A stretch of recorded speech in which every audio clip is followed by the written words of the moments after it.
Salam sejahtera tuan-tuan, puan-puan yang dihormati dan dikasihi sekalian. Saya tak pernah jumpa pemimpin PAS atau bersatu, kata Hishamuddin.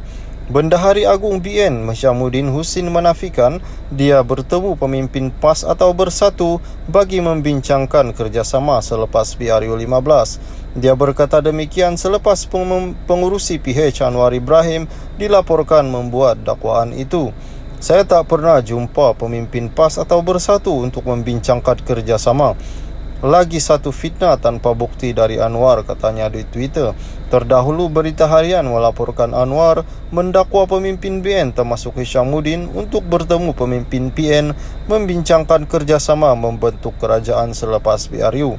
Menurut Anwar ini kerana menyedari pimpin berkenaan menyedari gabungan masing-masing semakin ketinggalan dalam persaingan menjelang PRU 15. Apa yang saya tahu, mereka ada berjumpa, orang PAS bersatu ada berjumpa dengan bendahari BN dan timbalan pengurusi BN. Mereka sudah mula berunding kerana dia tahu dia akan sudah ke belakang.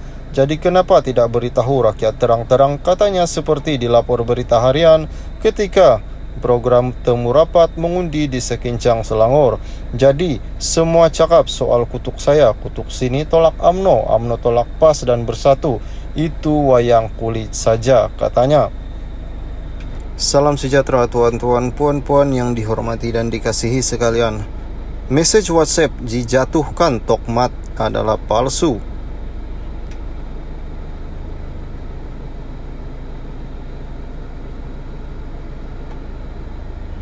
Calon Barisan Nasional BN Parlimen Sungai Buloh Khairi Jamaluddin Abu Bakar menafikan mesej WhatsApp yang tular mendakwa cuba menjatuhkan timbalan Presiden UMNO Datuk Seri Muhammad Hassan yang bertanding di Parlimen Rembau PRU 15 ini. Menurut Khairi, satu laporan polis termasuk Suruhanjaya Komunikasi dan Multimedia akan dibuat terhadap pemilik akaun yang memuat naik perbualan palsu berkenaan. Fake, saya tak perlu sebar fitnah. Black, trust me bro, macam ni. Laporan polis dan SKMM akan dibuat termasuk terhadap akaun Dr. Bigger Balls ini. Tolak fitnah dan politik kotor, fokus kepada kita jaga Sungai Buloh, katanya dalam Twitter. Khairi turut membuat ulang tweet ciapan akaun Dr. Bigger Balls yang memaparkan perbualan WhatsApp didakwa antara Khairi dan seorang individu itu. Namun ciapan itu telah dipadam oleh pemilik akaun tersebut. Salam sejahtera tuan-tuan, puan-puan yang dihormati dan dikasihi sekalian. Orang kianat perlu diterajang dari Gombak, kata Anwar. Presiden PKR Anwar Ibrahim sekali lagi menggesa pengundi Gombak agar mencampak bekas timbalannya Azmin Ali dari kerusi parlimen itu yang dipegangnya sejak 2008. Berucap di depan kira-kira 5,000 hadirin di ceramah Mega PH di Gombak malam tadi, Anwar berkata dia ingin melihat Azmin yang digelarnya sebagai pengkhianat kala teruk dalam PRU 15 agar menjadi pengajaran di masa akan datang.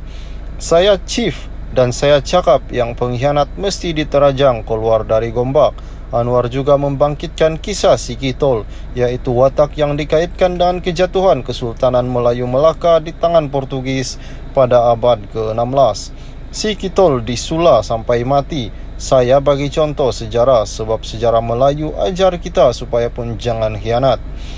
Kita tidak akan sula bakar rumah, tetapi kita akan campak Azmin Ali dari Gombak, biar ia jadi pengajaran kepada anak-anak Melayu di masa akan datang.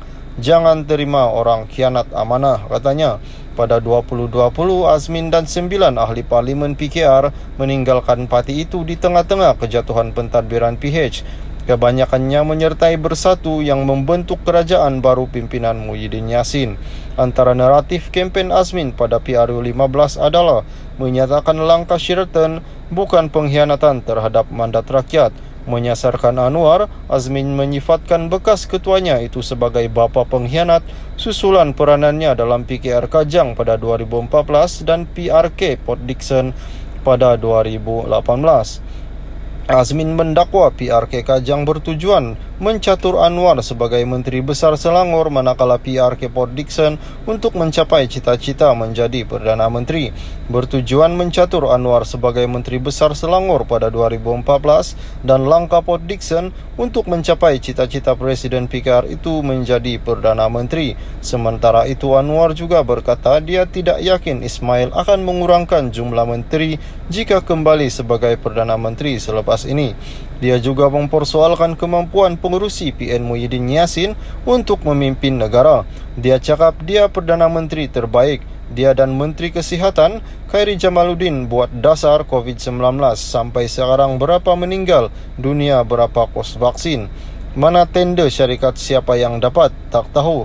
Saya rayu tolong selamatkan negara, bagi peluang kepada kita untuk sedaya upaya membawa perubahan, katanya. Salam sejahtera.